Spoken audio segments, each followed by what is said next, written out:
Now, many people don't achieve their New Year resolutions because they fail to build the systems required to foster consistency across the year. In this video, I'm going to share the systems I'm developing and my daily planner to ensure that I have a productive 2024. All right, so before we go into building systems for our New Year resolutions, let's look at an hypothetical goal. And I'm going to use myself as a case study. So in my career, my goal for this quarter is to become a Kubernetes administrator. Friends and family, it's to ensure that I call my friends every week and ensure I visit one friend every month at the very least. And for my spirituality is to ensure that I'm listening to messages every day, read the books of the New Testament multiple times before the end of the quarter. So those are my hypothetical goals. Now, I'm going to digress a bit. For my career goal, one of the tips I usually share with junior engineers is to ensure that as much as possible, your career goals for the quarter or for a good portion of the year matches or aligns with your organization or your team's goal for that quarter, because it's the easiest way for you to get buy-in. It's also the easiest way for you to get resources, also the easiest way for you to get mentorship within the organization, because there are going to be mentors within the organization who are looking for junior engineers, who are looking for less experienced engineers that they can mentor to achieve a goal. And usually they need those goals to match with the company resources or with the company's goal and targets. Even as a senior engineer, by aligning your goals, or even as a tech professional, by aligning your goals with the goals of the organization, it's easier for you to get buy-in from the organization. So that's generally my trick. So becoming a Kubernetes administrator aligns with our key metric for my engineering team at work in this quarter. And so that allows me to get buy-in from them. Now, you see why this is important when I get to talking about my daily planner. So you have a sense of my goals for this quarter. So now let's try and build the systems to ensure that we can achieve those goals this quarter. So the first thing to think about in system thinking is the concept of time and energy. Often when people create their to-do list, it's usually within the concept of time. So a list of things you need to do in that day, but not necessarily a flow. Now, we have 24 hours in a day. However, we also have limited energy within 24 hours. As much as we have 24 hours and we know that we're limited by 24 hours within a day, we are also limited by the energy we have to expend within that day. There are certain activities in the day that actually give us more energy. So energy is not just limited to like physical energy, but it's also mental energy. It's also mental capacity. But my definition of energy is whatever helps you focus, whatever helps you stay alert, and whatever helps you kind of enjoy or go through the motions of what you need to do in a day. And we have limited capacity. We have a limited amount of energy in a day. But we also have things that help us to build our energy within the day. So for me personally, if I have a good night's sleep and I start my day early and I go to the gym, push my reps, I kind of get more energy for the day. Now, if I start my day working on stuff that are hard and I ship them and I get that early feedback in the day of making progress, it's easier for me to have energy to hit my goals for the rest of the day. But if I start my day and the first task that I'm working on doesn't give me that feedback of progress, but it's just this consistent loop of frustration and stuff, it becomes very hard for me to be able to go through the day. And so that's the first system that I use, which is that I plan my day kind of as a flow of energy. So I try my best to align things based on stuff that build my energy. So I'm conscious of planning my day to ensure that I don't necessarily do meetings very early in the morning, except from stand up, because I know meetings drain me. And so I push my meetings around lunch. And so that when I have my meetings, I can just jump to lunch and then I can rejuvenate myself in lunch. And when I'm leaving lunch, the next task I have is a task that uses the energy I have from lunch. And so generally, I just plan my day as a flow chart of my energy system to ensure that I am optimizing for joy, to ensure that at the end of the day, I am not frustrated. Obviously, this doesn't happen every day, but that's the reason why we plan. The reason why we plan is that we are optimizing for the best results. We might not necessarily get the best result every day, but we are optimizing for the best result. Now, the second system is accountability. There are activities that require a lot of energy for us to be able to do them. And it's important that we have some form of accountability partner or accountability system around those activities. So for instance, gymming. Now, gymming is a task that requires a lot of energy from me, and it's also a task that gives me a lot of energy. And so that's the reason why ideally I do it at the start of my day after doing my chores.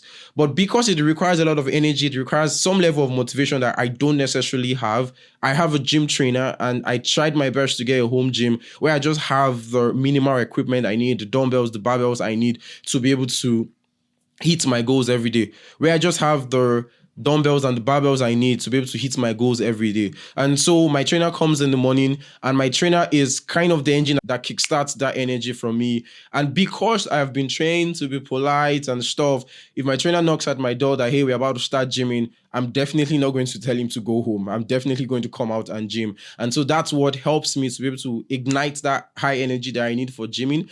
But when I'm done with it, it gives me a lot of high energy because it's giving me the first feedback of the day of success, which now goes to my next system, which is optimize for positive feedback as much as possible within your day. Do not arrange your daily calendar and just have the very complex tasks that you cannot get feedback from. So ideally, if you have like 4 things to do in a day and you start with the most complex one and you're in a situation where the complex one is drowning you, you go to the next complex one or you go to the easiest one, you get it done to get that early positive feedback, and you try your best to do as much grunt work or as much little stuff that you could do to get that positive feedback from it before you now jump back to the big thing. So, and that's usually how I try my best to optimize my day. Then the fourth system is layering. We have 24 hours in a day, and sometimes within the 24 hours in a day that we have activities. However, there are some activities that can be done with other activities. For instance, you wake up early in the morning and you're doing your chores. You could spend that time doing something else also. You could probably be listening to a music. You could probably be listening to a podcast. You could be listening to an audiobook, or you could probably be listening to a message, right? And so those are the 4 systems, high level, that I use to plan my day. All right, so this is what my typical day looks like, and I'm going to walk you through the systems and frameworks or the general ideology that got me to this place. If you want, I could do a more extensive video to talk about how I extend this beyond one day, across the board, across a week, across a month, and across a quarter. But right now, my optimistic day is that I sleep by 11:45. I wake up by 6. I have my morning prayers. I do my morning chores. I hit the gym. I have breakfast. I start my 9 to 5. I have dinner plus rest. I have my night prayer. And so this is like my optimistic day. Now, if you notice, I have listened to an audio. This should be listening to an audio message here. So I have listened to an audio message, I have listened to an audiobook, I have focus time. And this leads to the second framework I use. So the first framework is that I ensure I use my calendar as my single source of truth, because it's the best way for me to visualize the activities I need to do in the day. It's the best way for me to visualize the time I have to my goals. And it's also the best way for me at the end of my day to visualize which of the goals I achieved in that day. So when I start my day, I write my to-do list and I come to my calendar and I feel all the things I want to do in my to-do list in my calendar, and then I allow my calendar be the source of truth, allow the reminder of my calendar to remind me to do stuff. So the second framework the second framework I was about to mention is layering. So I have my morning chores, I have the gym, but there are essential activities I still want to be able to do in a day, which is listening to an audio message. Spirituality is a very important part of my life, and to achieve the idea of spirituality, I need to listen to audio messages. I need to listen to the Bible. And so what I do is that when I'm doing my morning chores in the morning, I layer listening to audio messages, either teachings in church or just listening to a book of the New Testament or a couple of chapters in the Bible. And that helps me because my morning chores usually require my hand and not necessarily require me to be thinking. And so it's easy for me to listen to audio messages and get stuff from it. And what I try and do is that I try my best to repeat the same audio message across the week. So that's how I get maximum value from it. Now, but when I go to the gym, I am kind of in a sense where I need to be very active. So sometimes at the gym, I'm listening to music. But one of the systems I'm building in the new year is that I'm trying my best to listen to an audiobook or to listen to a podcast, because one of my goals this year is to listen to like 2 books every month the rest of the year. And I'm achieving that by listening to an audiobook. So most audiobooks are about 11 hours, 5 hours. So listening to them multiple times, I can listen to two audiobooks twice a month and get the most value. So then the next thing is breakfast, and the next thing is my 9 to 5. Now, which leads to the third concept, which is the idea of energy levels.